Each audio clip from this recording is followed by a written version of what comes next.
The left think reality can be changed. The left think reality can be magicked away. The left think reality can be lied away. And that comes from fear, David. Let's be absolutely honest about this. They can't deal with the fact that they are mortal creatures who are going to die. Okay, and that is a fundamental fear that then impacts them. And they're basically living through a breakdown about their own mortality. And they'd like to pretend that they can create heaven here and therefore they'll live forever.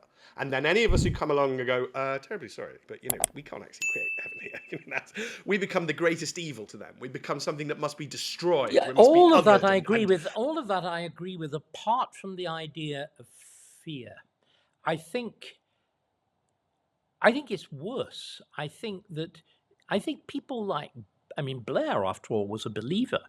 I think that they genuinely think that they possess magical properties, and I think how else do you describe what is happening over gender self-recognition?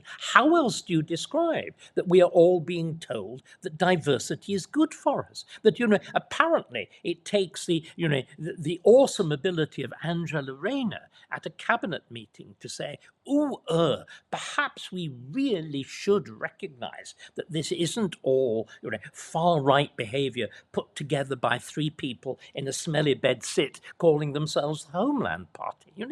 The idea that she is the voice of, Stephen, we've got to confront many strange things, that maybe Angela Rayner really is the voice of reason. Well, the common sense of the working class is something to stick with. The other thing that I would point out is that we got through this delusional stage of authoritarianism and the faith in authoritarianism last time as a coalition government. So I wouldn't write it off, and I always try and stay.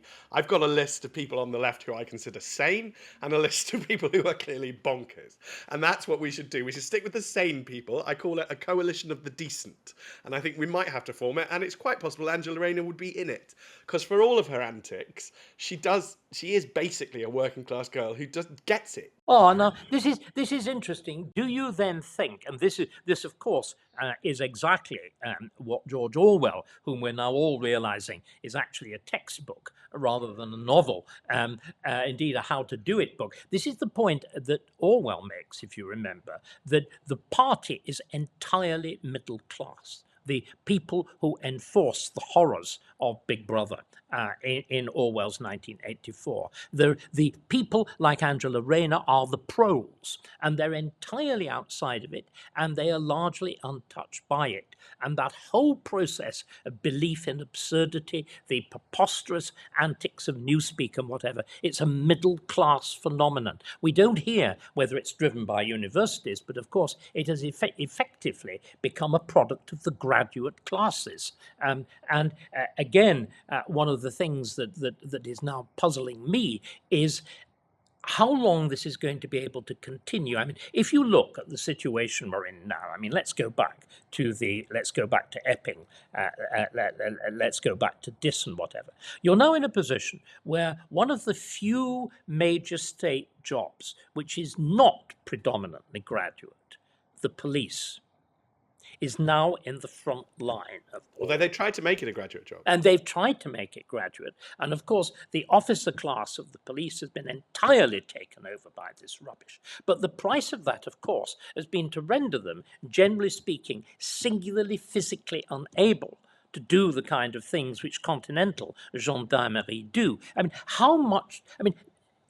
If you're right, if all our fears are right, that what we're going to see is the Northern Irelandization of British politics and a sectarianism. You made remarks that were clearly designed to invoke Weimar. There is the very real possibility, because we know that in many of the northern towns, we actually saw it briefly during last summer's riots, that there are Muslim communities in which the men are fully quasi-armed, not with anything other than sticks and whatever, and maybe knives at the moment, but a we saw it in Jess Phillips' constituency, where you will remember there was that extraordinary moment when a Muslim police officer said, put your weapons away, lads, put them in the mosque, we won't notice. I've always thought how the equivalent of that conversation would work to Christians, stack it up in the vestry, dear. Please, don't damage the crucifix whilst you're at it. But, there are these groups now emerging with an increasingly, a gigantically overstretched police force, and one in which, as I read today with great interest, they are perpetually reducing the standards of physical fitness in the names of diversity. And again, on the one hand, there is this ludicrous overreach of our government, and on the other hand, a staggering level of fundamental operational competence. Yes, well, we turned our minds from objective truth, as we always do in Pursuit of Utopia. And so one of the most ridiculous things is that the new Reform MP got a lot of criticism. No criticism of substance or intellectual criticism. And I think we need to start pointing out that there's only ever a sort of fashion-based criticism, as you've said unfashionable words, that I think the BBC said that it wasn't in touch. And it's like, what on earth does in touch mean? But she suggested that it was ludicrous for small female police officers to go out unless they had a large male officer with them, which seems to me perfectly a sensible thing to do. It's to do with physicality. But I'm rewatching Star Trek from the 90s with my child, and you do get these ridiculous scenes, David, where a woman who's like 5 foot tall brings down a 7 foot monster by magically putting her hands together and hitting him once, tap on the back. And it's just like, there is objective reality. Foucault and the postmodernists have to be utterly rejected. And I always say to postmodernists, if everything is subjective, then my wall is subjective, and feel free to run headfirst at it. Do you know that is exactly how Dr. Johnson responded? Are you familiar with the moment? Bishop Berkeley believed that the world existed only in the mind of God. And the famous line is, Bishop Berkeley said, there was no matter, 'twas no matter what he said. How did Dr. Johnson refute it? He kicked a stone.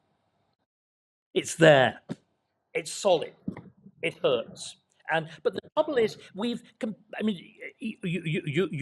mentioned that particular incident. Again, look at the extraordinary intervention when Robert Lowe talked frankly about the rape gangs from Sarah Champion in the House of Commons, weeping because he'd actually dared to call things by their proper names. The whole way in which the word police operates, that to call somebody coloured, oh my God, swoon.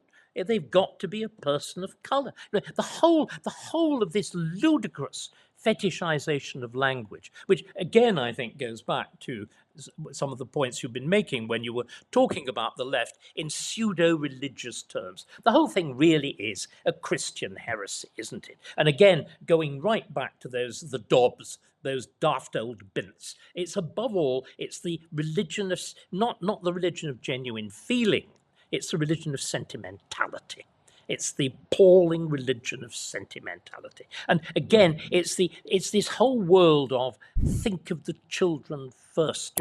If we look at another contemporary horror, which is the whole of the online safety bill, which is going to be, I think, become a very important part of the repertory of repression of freedom of speech in this country. It was brought in, as it were, under the cover of that sort of Paddington Bear sentimentality. We've got to protect little children, the innocence of little children, and under that you can, with the stupidity of, again, post-1997, the sentimentality associated with the whole Diana worship and whatever, they all fit together. They're all false feelings, and they're all catastrophic.